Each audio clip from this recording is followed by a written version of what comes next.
JavaScript, bahasa pemrograman high level yang biasa dipakai untuk buat website front-end atau back-end, aplikasi mobile, desktop, atau game. Terakhir kali aku belajar JavaScript di video ini, yang mana udah 3 bulan lalu. Di sini aku belajar fundamental JavaScript dan beberapa project kayak batu gunting kertas, add a sketch, dan kalkulator. Yang mana sedikit banyak pasti ada yang lupa. Jadi sekarang aku bakalan belajar advance JavaScript untuk modal belajar React.js. Apa itu React.js? Nah, itu untuk nanti aja. Jadi di dalam advance JavaScript ini ada beberapa project. Dan kita mulai dari library. Project pertamanya sebenarnya cukup mudah. Ya, cuma buat sistem perpustakaan sederhana. Pertama, tentu buat project setupnya dulu. HTML, CSS, JavaScript, dan tentunya Git repository. Di sini Odin udah ngasih template-nya. My library di sini adalah tempat buat nyimpen buku atau sebagai rak-raknya lah. Book adalah blueprint buat bukunya. Function add book to library sesuai namanya, ya buat nyimpen buku ke rak bukunya. Alias yang ini nih. Dalam konstruktor book isinya ID, title, author, pages, dan status. Terus di function add book to library cukup kayak gini. Artinya masukin data book ini ke my library. Terus dieksekusi dan jebret. Datanya bisa dilihat di konsol browser. Ya memang bagi non-programmer datanya kelihatan nggak jelas. Tapi nanti bisa diperbaiki. Balik ke HTML. Di sini aku buat kontainer buat daftar buku, button buat nambahin buku, dan tentunya form buat isi data buku. Sedangkan di JavaScript-nya, tinggal buat function atau tepatnya function dan method yang mengambil data inputan dari HTML tadi. Terus buat masukin ke my library. Terus di bawahnya, aku tambahin function untuk hapus buku, function buat ngubah status buku dari not read ke read, atau sebaliknya. Dan terakhir, function buat render datanya ke pages. Pada dasarnya sih udah gitu aja, dan gini hasilnya. Ya, memang UI-nya jelek, tapi secara fungsi berjalan dengan baik. Jadi, tinggal tambahin CSS dan boom, selesai. Mungkin aku harus nambahin close button di form ini, tapi biarin aja deh. Tinggal mark complete, next lesson.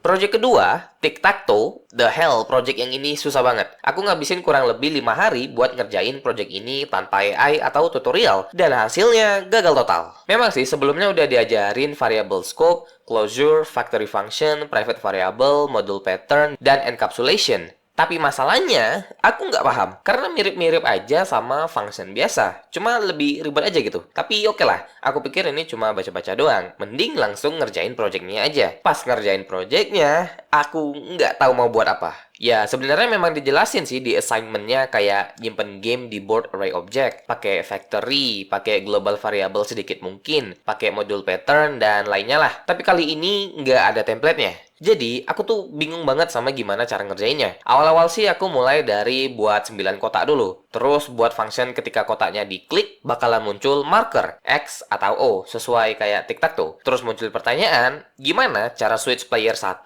ke player 2 setelah gilirannya itu selesai? Well, sebenarnya aku udah nyelesain masalah switch player ini. Tapi terus aku baca, try avoid thinking about the DOM and your HTML or CSS until your game is working. What?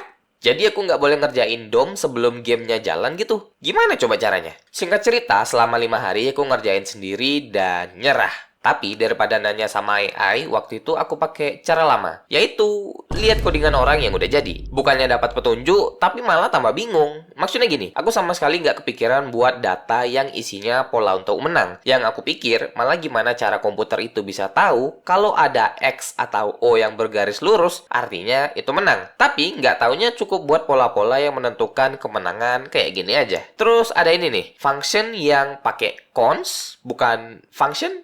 Hah? Intinya di sini berfungsi buat gonta-ganti player. Tapi masalahnya itu berdasarkan apa? Kalau current player sama dengan player 1, maka ganti isi current player jadi player 2. Iya, tapi berdasarkan apa? Harusnya kan setelah player 1 melakukan gerakannya atau nandain kotaknya, baru ganti ke player 2. Begitu juga sebaliknya. Tapi masalahnya di function ini atau apalah namanya ini, itu nggak disebut berdasarkan apa dia ganti playernya. Intinya sih di project Tic-Tac-Toe ini aku bingung banget. Lihat codingan orang malah tambah bingung, akhirnya pakai jalan satu-satunya, AI. Di sini aku nggak nyuruh AI secara gamblang ngasih codingan yang bener, tapi aku nyuruh dia kayak gini.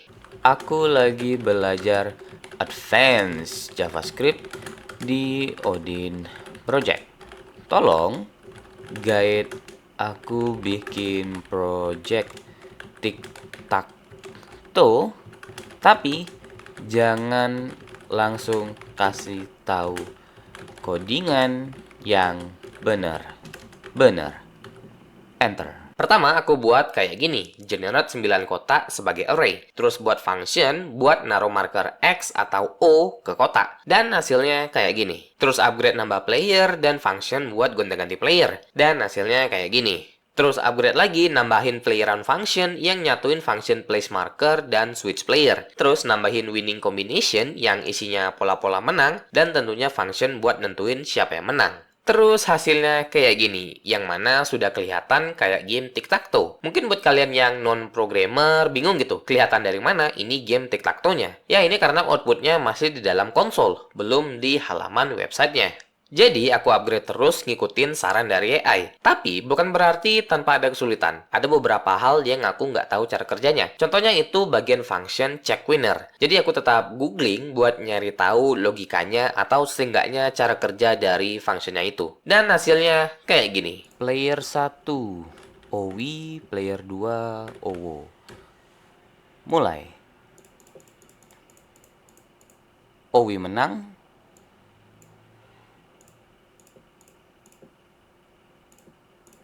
Owo menang. Haduh, akhirnya tinggal mark complete. Next lesson. Setelah ini, project sisanya itu sebenarnya nggak sesusah tic-tac-toe. Kecuali 7 project ini yang sengaja nggak aku kerjain. Karena nggak butuh-butuh amat buat ke React.js. Mungkin. Testing sebenarnya perlu sih, tapi real man test in production. Project selanjutnya itu restaurant page. Sebenarnya project ini tuh simple banget, tapi ngerjainnya itu repot banget. Jadi gini, alih-alih pakai HTML ngerjain landing page ini, tapi malah buatnya pakai JavaScript dengan pakai yang namanya DOM manipulation. Ini tuh repot banget dan lama banget ngerjainnya. Untungnya, CSS-nya nggak usah dibuat pakai JavaScript juga. Tapi tujuan dari project ini justru bukan untuk ngajarin cara buat landing page, tapi ngajarin gimana cara kerja modern framework. Pertama, DOM manipulation. Semua elemen di halaman ini nggak ditulis di HTML, tapi dibuat langsung dari JavaScript pakai create element dan append child kayak gini. Kedua, components. Setiap halaman, home, about, contact dibuat jadi function tersendiri di file yang berbeda. Jadi kodenya terorganisir dan nggak numpuk di satu tempat. Ketiga, single page application dan event-driven UI. Ketika tombol diklik, halaman nggak reload. Yang terjadi adalah clear content dipanggil, isi halaman dihapus, terus diganti dengan konten baru. Hasil yang aku buat kayak gini. Ya, biasa aja sih, nggak ada yang istimewa.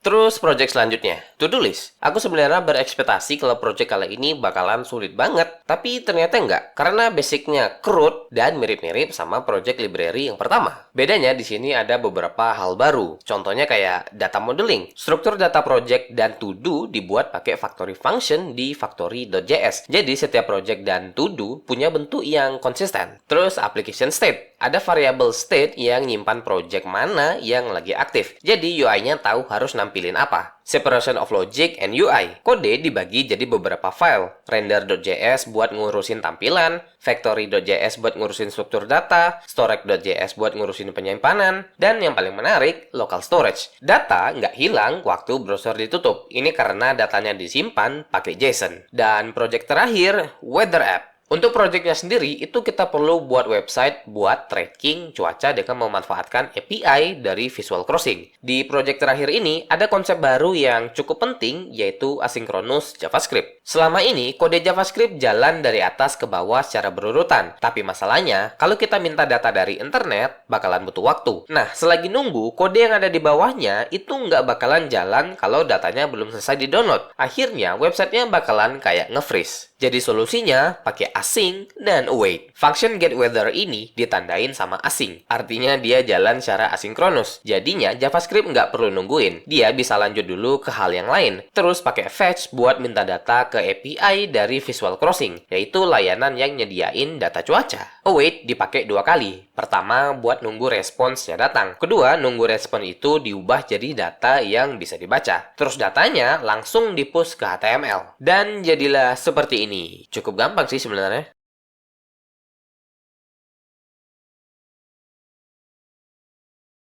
Jangan lupa mark complete. Nggak next lesson kali ini. Dan begitulah pengalamanku belajar Advanced JavaScript. Untuk project sisanya, kayak yang aku bilang tadi, kalau rasanya nggak butuh-butuh amat buat ke React.js. Tapi nanti bakalan aku selesain kok. Kalau enggak, malas. Terima kasih udah nonton. Anyway, bye.